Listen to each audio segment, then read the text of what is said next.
حي على الفلاح.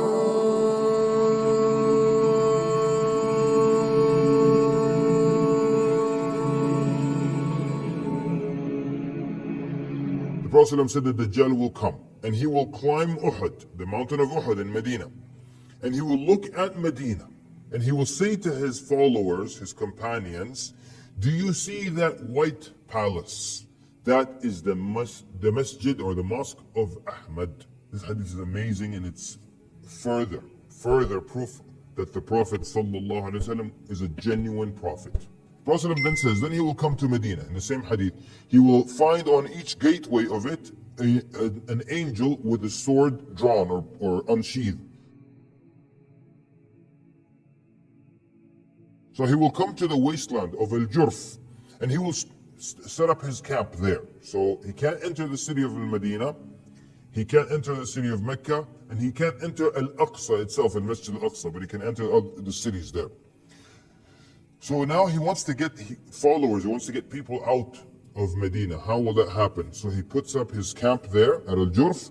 Then Medina will shake three shakes, and there will not remain a male hypocrite, nor a female hypocrite, nor a male evildoer, nor a female evildoer, except that they will go out to them, and that is the day of riddance. They will go out to a Dajjal and join him. That is the day of riddance.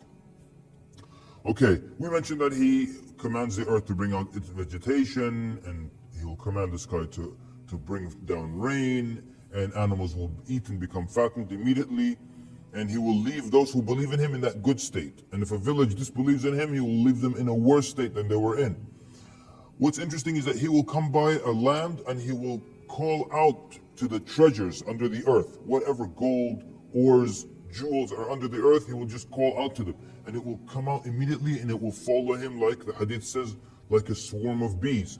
So, meaning Allah subhanahu wa ta'ala gave him these abilities. These are not miracles to show that he is righteous or anything, but Allah subhanahu wa ta'ala gave him these miracles or these out of the ordinary abilities to sell his story that he is the creator. And these are not considered miracles. And the scholars mentioned that Allah subhanahu wa ta'ala, he might allow something out of the ordinary to happen at the hands of someone, part of his test, not part of his righteousness. And then we mentioned how the jinn will disguise themselves, will come as someone's parents and tell them, this is your Lord, believe in him. And so we see that it is really a difficult and a tough test. Quickly, we want to mention the story mentioned in Sahih Muslim, and that is of the Dajjal and what is known as the greatest martyr in the sight of Allah. So this young man, who is a believer, he goes towards the Dajjal. He will meet the army of the Dajjal, and then they will ask him, do you believe in him? And he will say no. So they take him to the Dajjal. This young man now sees the Dajjal, and the Prophet described him. So the young man tells everybody around him that this is the Dajjal the Prophet warned us about. I mean, look at him, kafir, and the bad eye, how could it be your Lord? He's telling them, look, it's clear, it's obvious. And he will say that you are the Masih ad-Dajjal, the false Masih here. So the Dajjal then will cut this man in half, and he will walk between the two halves. And then he will come back and he'll order him to stand up, and he'll be put back together. And he's completely alive in mere seconds. And then the Dajjal again will ask him, do you believe in me? Do you believe that I am your Lord? And now the young man comes back smiling. And he says, now I'm even more sure that you're the Dajjal. Number one, why was he smiling? Two, why is he more certain now? You think anyone else would say, well, you brought me back from life? Yeah, I actually think I do believe in you. So why was he more certain? Because, and here's the importance of why we study this subject matter. The scholars say because he recognized he was a young man in the hadith. He heard about himself for years. He used to, he was like, oh, that was me? I used to listen to Signs of the Hour with Kamal al-Makki, and he was talking about myself.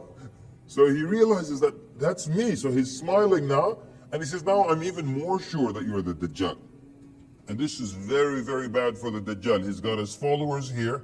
It's really bad for him and embarrassing. So what does he do? He throws him into what appears to be a fire, but the Prophet says that he will actually be thrown into a Jannah, and he will be ذَلِكَ أَعْظَمُ النَّاسِ شَهَادَةً عِنْدَ رَبِّ الْعَالَمِينَ. We mentioned that the Dajjal is real. He is not symbolic. Anyone who says that the Dajjal is a symbol, number one, does not understand the Arabic language. Number two, does not understand the hadith, his deen, language. What else can I say? Like, there's no room to read all this about the Dajjal and conclude that this is a system or a new world order or a secret society. There's no way. Anybody, any speaker that you hear speaks like that, do not listen to them at all. Don't listen to anything they say about any topic. Because one, they lack very clear and simple understanding, and two, they're really relaxed with giving their own interpretation to texts that are super clear. So don't listen to people who say things like that. The Dajjal does not live in the Bermuda Triangle, and there's nothing at all in the Bermuda Triangle. And it's not for us to become paranoid and always talk about the Dajjal. And that's why speakers that are always spooking their audience with the Dajjal will come and the Dajjal this and that, that is not correct. And it's not even right for you to be spending your time always contemplating and trying to estimate when the Dajjal will come. Look at this wonderful, this is a hadith from Ibn Majah. This is Abu Sa'id radiallahu anhu. He says, the Prophet ﷺ came out to us. I want you to see what a great murabbi, and what a great leader the Prophet ﷺ was here. The Prophet ﷺ came out to us when we were discussing the Dajjal and said, should I not tell you that which I fear for you more than the Dajjal? You're not going to live long enough to see the Dajjal. So I'm going to tell you about something that is more dangerous for you than this Dajjal. We said, yes, tell us. He said, sallallahu alaihi wasallam, hidden shirk. When a man stands to pray and makes it look good because he sees a man looking at him. And it's hidden shirk because it is inconspicuous and it is hard to detect. So that doesn't mean don't learn about the Dajjal, don't talk about the Dajjal or tell others about him, but don't obsess about the Dajjal. Now we've got some interesting things here. When does the Dajjal die? We know that he shows up during the time of the Mahdi. So Muslims go through a number of nice victories, then the Dajjal emerges due to an intense anger that he will feel, and then the Mahdi puts together an army. They have a fight, day one, incredible battle. Then they wake up for Fajr, and they're going to pray Fajr, and it's going to be day two of battles. So they wake up for Fajr, and they make the Iqamah for that Fajr. And before the Mahdi says Allahu Akbar to lead the people in Salah, they see Isa alayhi salam descending, coming down in the ranks of the Muslims. So Isa alayhi salam, Al-Masih, Isa ibn Maryam. Why is he called Al-Masih, the Messiah or the Anointed One? Some scholars said that he would not wipe over someone who was afflicted, ill, sick, disease, whatever. He would not wipe over that person except they become healed immediately. That's one. That he was anointed with oil when he came out of his mother's womb. He was already anointed with oil when he came out. That's a second. The third, that Zakaria alayhi salam anointed him with oil. So that he became known as Al-Masih. A fourth explanation, because he used to travel the earth. And then the last one says that Al-Masih means As-Siddiq. Wallahu ta'ala a'lam. And of course, the people thought that they crucified him, but they did not. Allah subhanahu wa ta'ala put the likeness of Isa alayhi salam into someone else, and that person was crucified, and Isa alayhi salam was saved. His descent. So we started describing after that first day of battle, next morning, people are about to pray Fajr, they make the Iqamah already, the Mahdi is about to lead the Salah, and then they look up and they see Isa alayhi salam. He's putting a hand on the wing of one angel, and his other hand is on the wing of another angel. And he's descending like this. So now they all, can you just imagine this Fajr, right? Everybody's standing in line, they hear the Iqamah, and then they look up and they see, not only do they see one of the 5 greatest prophets ever, they also see 2 angels with their own eyes. So they see something amazing happening. 2 angels coming down, and Isa alayhi salam coming down. A lot of interesting things here. He's descending at the white minaret in the eastern side of Damascus. Let's start with that. Something interesting that happened in the year 741 after the Hijrah. The Christians destroyed a minaret in a masjid there. Now, some scholars think the white minaret here is referring to the gate of old Damascus. Others are saying that this is a masjid that was built by the Umayyads and which what they refer to now as Al-Masjid Al-Amawi, the Umayyad Mosque in Damascus, Syria. The sixth Khalifa, Al-Walid here, he had this masjid built. Now what's interesting is in the year 741 after the Hijrah, and during this time, Ibn Kathir writes about this, rahimahullah, there was the Christians there in Damascus, they came and they destroyed a minaret of one of the masajid. Now, they don't have the right to destroy the minaret of the masjid. And even though the Muslims are the majority, the Muslims wouldn't have the right to destroy a church. So they didn't have the right to do that. So the Khalifa forced them to rebuild it from their own money. But what's interesting is, they weren't cheap. And they built it with white stones. So now suddenly, there is a white minaret standing there. So Ibn Kathir and those who he wrote about this, they said that when they saw that white minaret, they're like, now this is just like the hadith. And then Isa alayhi salam descends down on the side of a white minaret on the eastern side of Damascus. Could that be the exact minaret? And by the way, if you Google white minaret, you'll see it's still standing. What's amazing is that it could very well be. Why?